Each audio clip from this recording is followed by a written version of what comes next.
la oportunidad de ser invitada por el Instituto Rosario Castellanos en el plantel Justo Sierra, que está aquí a 3 cuadras, de estas universidades que se han generado de su gobierno en esta Semana de la Comunicación.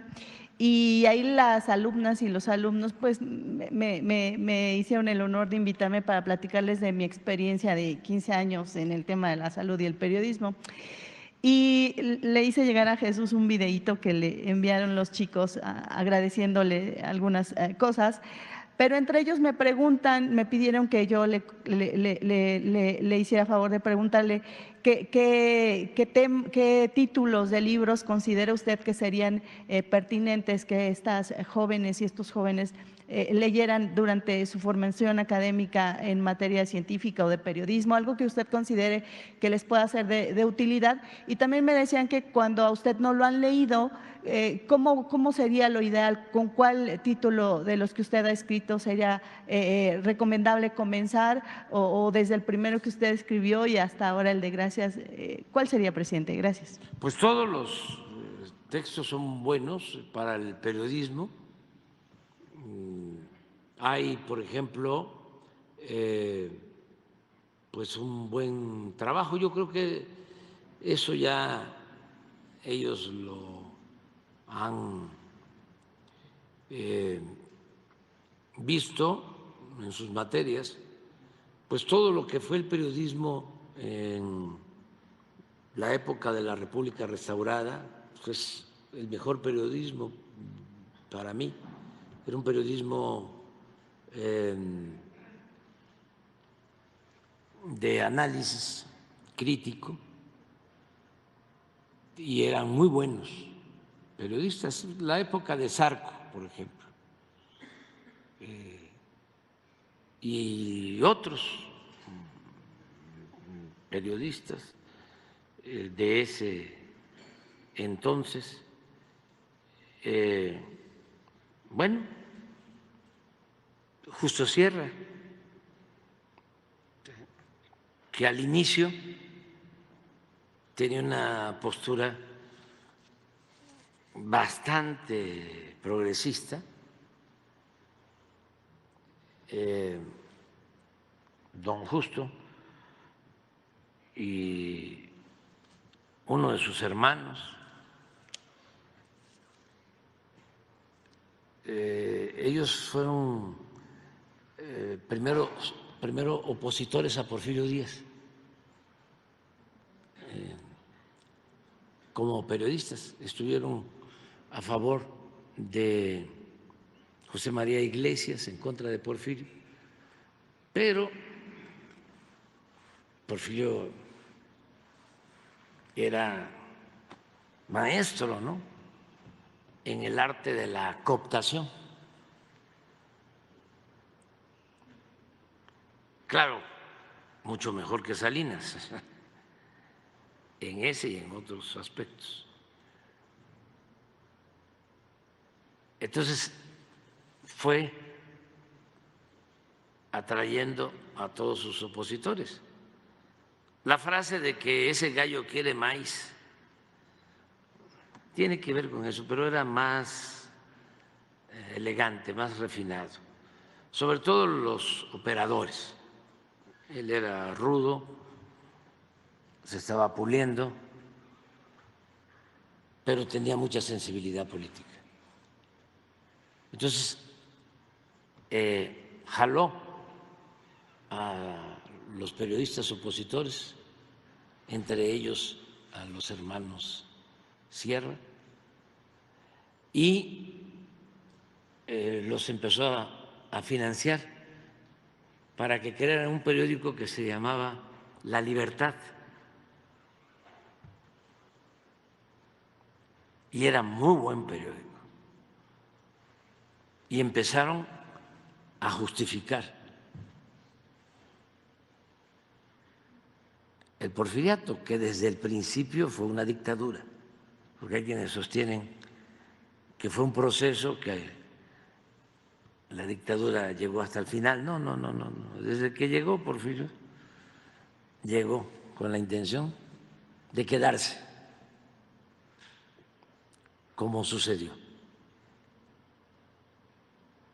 Hay precisamente una entrevista en ese entonces, un encuentro con Iglesias, que era defensor de la legalidad,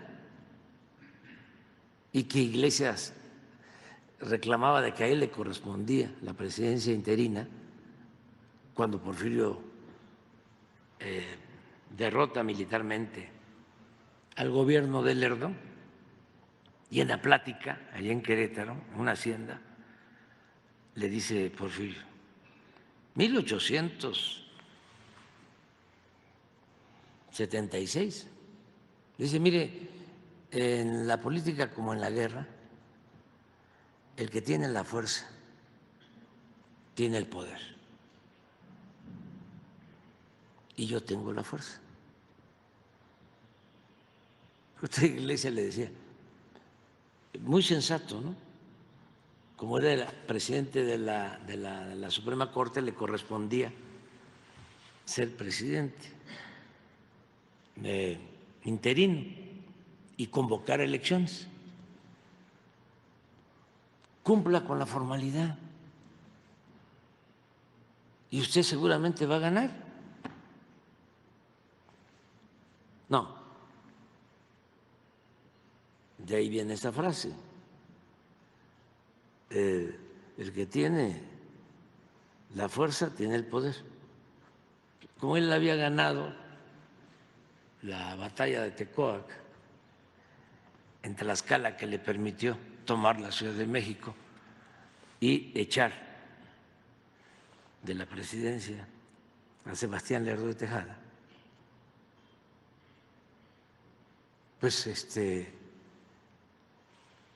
estamos hablando de 1876, 76 finales o principio de 1877, y Porfirio está hasta 1911. O sea, por eso yo sostengo, desde que tomó el poder ya llevaba la intención de ser un dictador. Los porfiristas o historiadores acomodaticios hablan de que ni siquiera era dictadura, que era una dictablanda,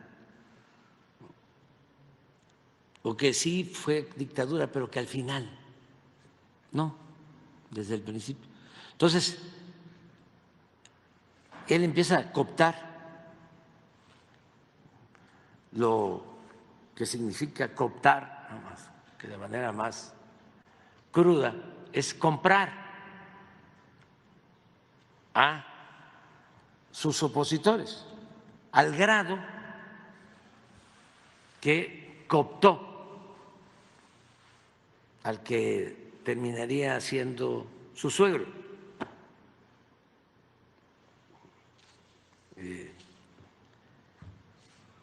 el papá de su segunda esposa, Romero Rubio, Manuel Romero Rubio. ¿Y saben ustedes que su suegro, papá de Carmelita, era secretario particular de Porfirio Díaz, de su suegro, era su secretario particular, y lo fue siempre hasta que murió? ¿Y ustedes habían escuchado algo de eso? No, no. Había nepotismo y de todo, corrupción, pero para el conservadurismo, Porfirio es intocable.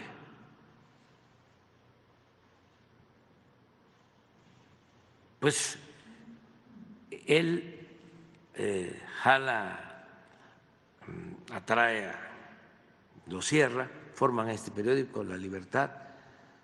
Eso es muy importante que los muchachos lo lean, porque ese es el periódico que empieza a justificar la dictadura porfirista. Y luego surgen otros. Había un periódico compositor entonces del abuelo de Octavio Paz, que se llamaba Ireneo Paz. Ireneo Paz, se llamaba Patria.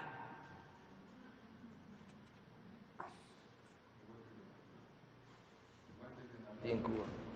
Sí, Patria.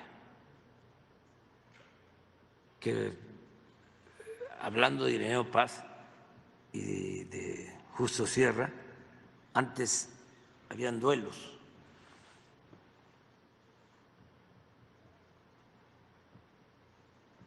Y en un duelo, Ireneo, el abuelo de Octavio, asesina o le gana en el duelo al hermano de Justo Sierra. O sea, tienen material para... ¿Y qué les recomiendo? A ver si lo consigues. Un poema de Paz, donde habla de su abuelo y de su padre.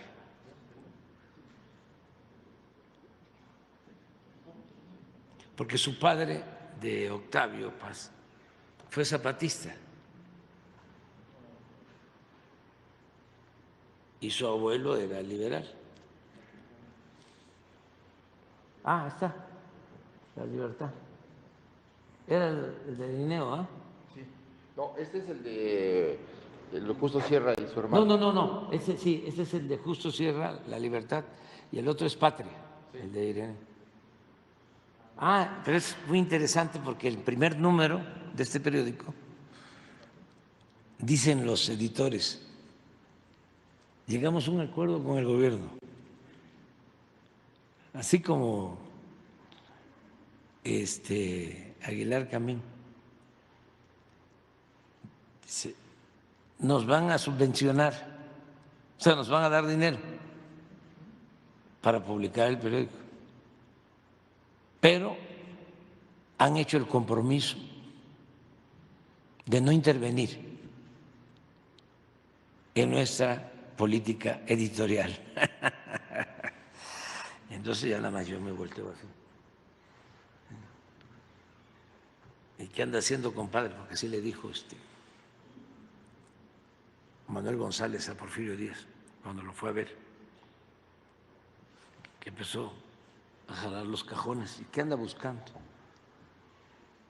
Al tonto que te lo crea, por lo que le estaba diciendo. Pero si ven el editorial, el anuncio del primer número de este periódico, van a encontrar eso, de cómo sostienen de que el acuerdo era, los vamos a financiar desde el gobierno, pero van a ser libres. Y no, siempre buscaron justificar al régimen. Miren, este es para mí un autorretrato de Octavio Paz. O sea, no les va a gustar a lo mejor, pero yo siempre digo lo que pienso. Dice, mi abuelo, al tomar el café, me hablaba de Juárez y de Porfirio, los suavos y los plateados, y el mantel olía a pólvora. Mi padre, al tomar la copa,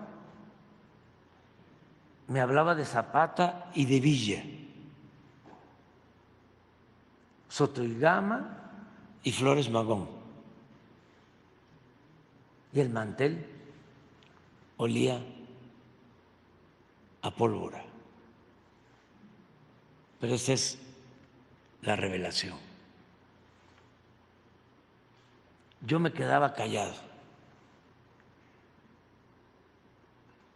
¿De quién podría hablar?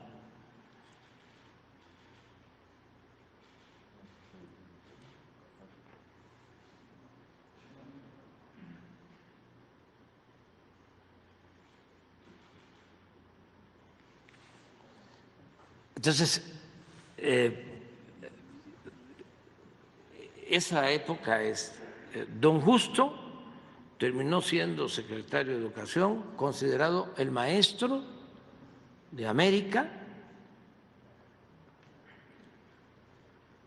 tuvo la fortuna, además de ser un gran escritor, juarista,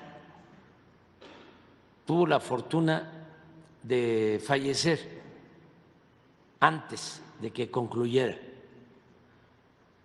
el porfiriato o en los días finales del porfiriato y pues todo el mundo le ofreció respeto. Era el gran maestro, Justo Sierra, mismo Madero, y es también uno de los que utiliza la frase que es bíblica y que la repitieron varios, pero bien dicha esa frase de que el pueblo tiene hambre y sed de justicia, es Justo Sierra.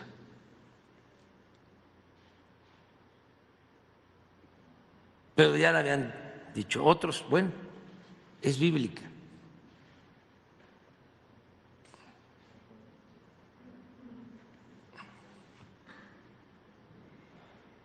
Pero es bellísimo. Pero esa es la historia, porque ahí está su abuelo, su papá,